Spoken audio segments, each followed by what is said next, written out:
ആദ്യം ശ്രീ എച്ച് സലാം, ഈ ധവളപത്രം അവതരിപ്പിച്ചതൊക്കെ കണ്ടല്ലോ, എന്താണ് ആദ്യത്തെ വിലയിരുത്തൽ, പ്രതികരണം?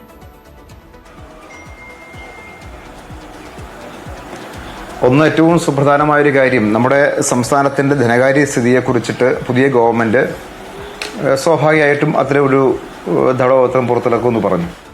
ഏറ്റവും ഗൗരവമായി ഉണ്ടായൊരു പിഴവെന്ന് പറയുന്നത് നമ്മുടെ ധനകാര്യ സംവിധാനത്തിലെ രഹസ്യ സ്വഭാവത്തിൽ സൂക്ഷിക്കേണ്ട പല കാര്യങ്ങളും.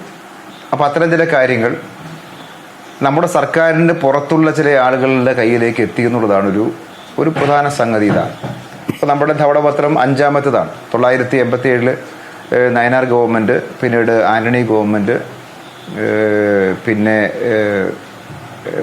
പിന്നെ ഉമ്മൻചാണ്ടി ഗവൺമെൻറ്, പിണറായി ഗവൺമെൻറ് 2016, പിന്നെ ഇപ്പോൾ ഈ 5 എണ്ണത്തിൽ 4 എണ്ണം തയ്യാറാക്കപ്പെട്ടത് ധനകാര്യ ഡിപ്പാർട്ട്മെൻറ്റാണ്. കാരണം ഒരു സംസ്ഥാനത്തിന് ധനകാര്യ സ്ഥിതിയുമായി ബന്ധപ്പെട്ട് നമ്മൾ സൂക്ഷിക്കുന്ന രഹസ്യ സ്വഭാവം സൂക്ഷിക്കുന്ന കാര്യങ്ങൾ ഉൾപ്പെടെ ചേർത്താണല്ലോ ഒരു ധനകാര്യ സ്ഥിതിയെക്കുറിച്ച് റിപ്പോർട്ട് ഉണ്ടാക്കാൻ പറ്റുക.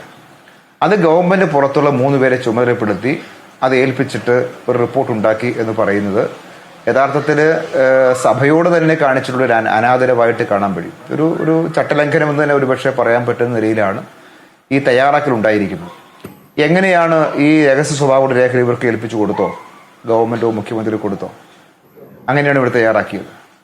അപ്പൊ അത് വളരെ സീരിയസ് ആയ ഒരു കാര്യമാണ് ഇക്കാര്യം സംഭവിച്ചിട്ടുള്ളത്. മറ്റൊന്ന്, ഇന്ന് സഭയിൽ ഇത് പ്രസന്റ് ചെയ്യുമ്പോൾ ബഹുമാനപ്പെട്ട മുഖ്യമന്ത്രി ശ്രീ വി ഡി സതീശൻ അദ്ദേഹം പറഞ്ഞത് ഇതുവരെയുള്ള എല്ലാം പൊളിറ്റിക്കൽ ഡോക്യുമെന്റ് ആണ്, ഇത് വളരെ കൃത്യമായൊരു സംഗതിയാണെന്ന്. എന്നുവെച്ചാൽ അദ്ദേഹത്തിന് അടിസ്ഥാനപരമായൊരു പിശക് തന്നെ അദ്ദേഹം പറഞ്ഞേക്കുന്ന കാര്യം. സാമ്പത്തിക വൈദഗ്ധ്യമുണ്ടെന്ന് പറയപ്പെടുന്ന ആളുകൾ, അവരെ വ്യക്തിപരമായിട്ടൊന്നും പറയാൻ ഞാൻ ആഗ്രഹിക്കുന്നില്ല, അവരെല്ലാം ആ രംഗത്ത് വൈദഗ്ധ്യമുള്ളവർ തന്നെയാണ്.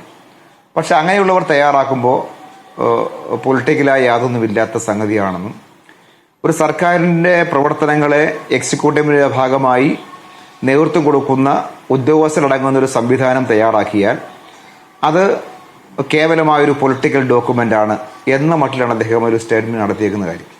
2 ഭാഗം ഇതിനകത്തുണ്ട്. ഒന്ന്, ഇങ്ങനെയുള്ള ആൾക്കാർ തയ്യാറാക്കിയ പൊളിറ്റിക്കൽ ഡോക്യുമെന്റായി മാറുന്നു എന്നൊരു സ്റ്റേറ്റ്മെന്റ്. രണ്ടാമത്തെ ഭാഗം, ഒരു ഗവൺമെന്റിന്റെ നയത്തെ കൂടി അടിസ്ഥാനമാക്കിയാണ് സാമ്പത്തിക സ്ഥിതി വരുന്നത്. അത് പോസിറ്റീവായിട്ടാണെങ്കിലും നെഗറ്റീവായിട്ടാണെങ്കിലും സാമ്പത്തിക അവസ്ഥ ഉണ്ടാകുന്നത് ഭരിക്കുന്ന ഒരു സർക്കാരിന്റെ രാഷ്ട്രീയ ലൈനിനെ കൂടി അടിസ്ഥാനമാക്കി സംഭവിക്കുന്ന കാര്യമാണ്. ഇപ്പൊ ലെഫ്റ്റ് 10 വർഷം ഞങ്ങൾ ഭരിച്ചപ്പോൾ ഇടതുപക്ഷത്തിന്റെ സാമ്പത്തിക കാഴ്ചപ്പാടിനെ അടിസ്ഥാനമാക്കിയിട്ടാണ് സാമ്പത്തിക കാര്യം മുന്നോട്ട് പോയിട്ടുള്ളത്. UDF ഗവൺമെന്റ് സ്വാഭാവികമായിട്ടും അവരുടെ ലൈനിന്റെ അടിസ്ഥാനത്തിലായിരിക്കും. അതിനകത്ത് ഉള്ളടങ്ങിയിരിക്കുന്ന കാര്യമാണ് പൊളിറ്റിക്കലായിട്ടൊരു കാര്യം.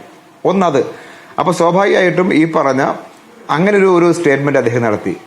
മറ്റൊരു ഭാഗം എന്ന് പറയുന്നത് ശ്രീ AK ആന്റണിയും ശ്രീ ഉമ്മൻചാണ്ടി ഉൾപ്പെടെ 2 UDF ഗവൺമെന്റ് അവതരിപ്പിച്ചു ഉൾപ്പെടെ, ഇപ്പൊ ഞങ്ങൾ അവതരിപ്പിച്ച നയനാർ ഗവൺമെന്റിന്റെ കാലത്തെയോ പിണറായി ഗവൺമെന്റ് കാലത്തെയോ ഉള്ള വേണം രാഷ്ട്രീയമായിട്ട് അവർ പറയുമല്ലോ. പക്ഷെ അദ്ദേഹത്തിന് ഇന്നത്തെ സ്റ്റേറ്റ്മെന്റ് ഞാൻ അവതരിപ്പിച്ചത് മാത്രം കൊള്ളാവുന്ന കാര്യം, ശ്രീ AK ആന്റണിയും ശ്രീ ഉമ്മൻചാണ്ടിയും ശ്രീ പിണറായി വിജയനും ശ്രീ നയനാരും ഈ 4 പേരുടെ കാലത്ത് അവതരിപ്പിച്ചതെല്ലാം ഒരു കാര്യമില്ല. ഒരു കേവല അർത്ഥത്തിലെ ഒരു പൊളിറ്റിക്കൽ ഡോക്യുമെന്റ് എന്ന് പറഞ്ഞാൽ ആ പൊളിറ്റിക്കൽ ഡോക്യുമെന്റ് എന്ന് പറയുന്ന ഒരു പദത്തിന്റെ ഒരു ഭംഗി ചേർത്തൊന്നും പറയുന്നതല്ല, വളരെ മോശം കാര്യം എന്നൊരു സെൻസിലാണ് അദ്ദേഹത്തിന്റെ പ്രസന്റേഷൻ നമുക്കിന്ന് കാണാൻ കഴിഞ്ഞത്. അത് വളരെ ഒരു മോശമായ ഒരു സാഹചര്യം.